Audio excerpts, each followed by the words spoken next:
So after y'all break up, when you dog somebody out and y'all aren't in a relationship anymore, you can just stop, because they could simply rebut this. If this was to their face, they could simply rebut this and just be like, but you was with me though. Yeah, I was trash. Yeah, I was garbage. Yeah, I sucked. Yeah, I was horrible. I didn't treat you right, but you stayed. But you was with me. It was cool for a good minute. You wasn't complaining when you was in it.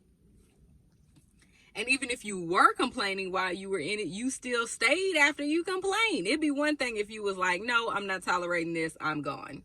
Then, okay, yeah, that makes sense. Go ahead, talk about them. Well, no, still, because you still was with them. Like, just know, whenever you're talking about somebody, especially when it comes to these relationships, whenever you call yourself like people who want to dog out their baby mama and baby daddy, you still had a baby with them. Nah, because then, excuse me. See, that's what I get for talking about folks. Excuse me.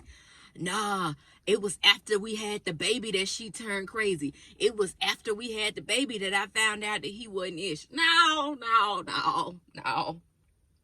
If he already had kids, you saw how he or she, if they already had kids, you know what, we're going to stick to he in this situation, because it's usually a he situation.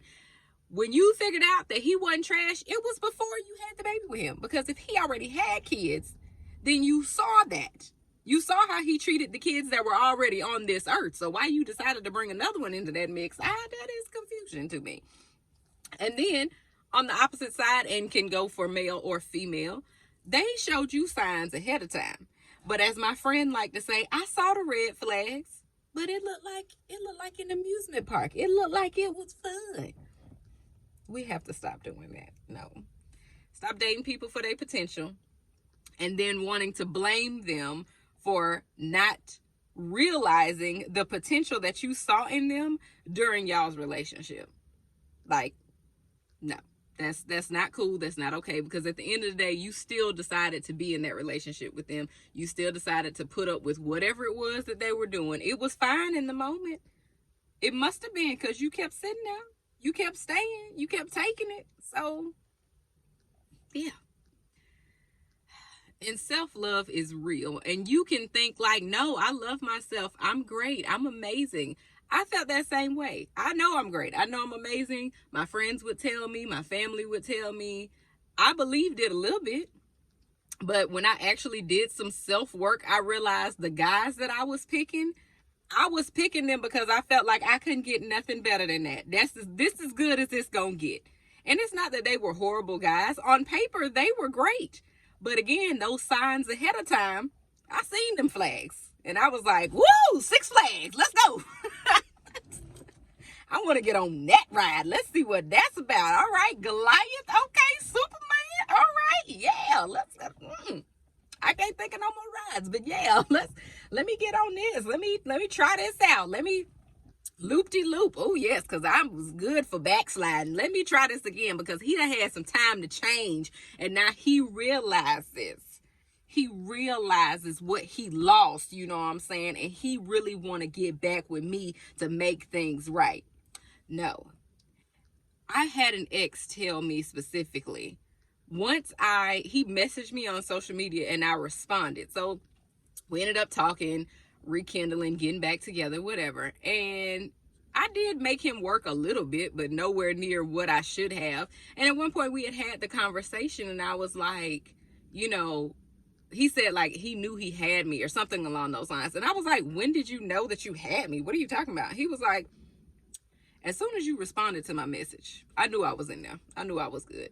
More than likely, more often than not, there are exceptions to the rule, but more often than not, he circled back around, not because, oh, she was just the most amazing thing and I let her get away. Oh, she was so great. I've changed as a person and now I'm a better man who can receive the love that she was trying to give me. Or he. No, more than likely, he thinks you're stupid.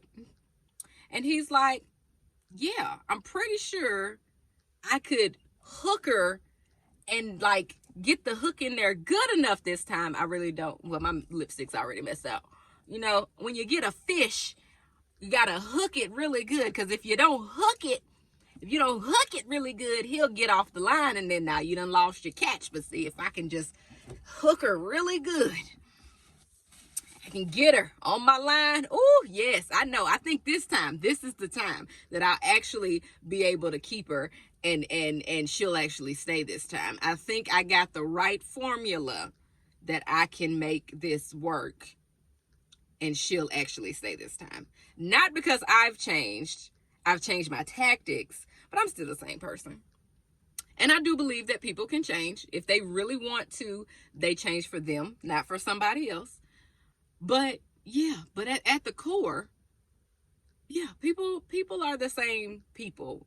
But again, as people being the same people, they're only going to do what you allow them to do. So let's say you have that situation where it's like, oh, he comes back, he or she comes back, they've changed, they want to try to make it work, you were the one that got away, they really want to, do this for real this time, they didn't know what they had. Okay, well, that's fine. But if you've changed and you have solid boundaries, you know what it is that you're willing to tolerate and what it is that you're not. I'm talking about some for real deal breakers, not no flexible deal breakers. If it is a deal breaker, that means if this happens, the deal is broke, okay? Ain't no, well, we just gonna bend and we gonna bend. No, because what's gonna end up happening, I just told my homeboy this the other day. I said, see, what ended up happening in my past relationships is, oh, it's okay. Oh, it's okay. Oh, it's okay. Oh, it's okay. Oh, it's okay. Next thing I know, I done turned into a whole motherfucking pretzel out here, and he's still right here. He hadn't flexed at all. If he did, it was just a little, just a little, if anything. But I'm the one doing all the compromising, bending, flexing. No. If I say this is the standard, and you can't or won't meet the standard, then you ain't the one. And that's just that. It doesn't have to be any hard feelings. It doesn't have to be any animosity. You're just not the person for me. Maybe I am the perfect person for you, but you're not the person for me. And it's okay to say that, because you can't be the perfect person for everybody, okay? That's just impossible. As amazing as you, somebody got to pull up beside me. I'm over here trying to have my show, and then I got this whole setup right here because it's bright. It's bright. I'm trying to block out the sun. And so, you know what? Whatever. Maybe they'll tune in on YouTube and see the finished results. Anywho, it doesn't have to be any hard feelings. It doesn't have to be any animosity. As adults, sometimes things work out and sometimes they don't, and that's okay. But that's the whole point of you supposed to be dating and courting someone. You're supposed to get to know them to see if this can go any further. And if it can't, if you see those signs that it's not going to work, don't try to force, as the old saying go, don't try to force a square peg into a round hole. Let it go. Move on to the next. And maybe the next one will be the round peg for the round hole. It'll be the perfect one for you, but you'll never get to that if you keep sticking with this one person. And as Cat Williams said, trying shit, won't work. Trying shit, won't work. Trash, won't work. If it's not going to work, it's just not going to work. You're not going to make it work. You're not going to make them change. Like I said earlier, people who change, they change for themselves. They do not change for somebody else. If you end up changing for somebody else, that's how resentment starts up. Don't focus on that. Focus on you, loving yourself, treating yourself with the utmost respect, with the highest of dignity, spoiling yourself. If you treat yourself the best, then require someone to treat you as good or better than you treat yourself, you're on the right path.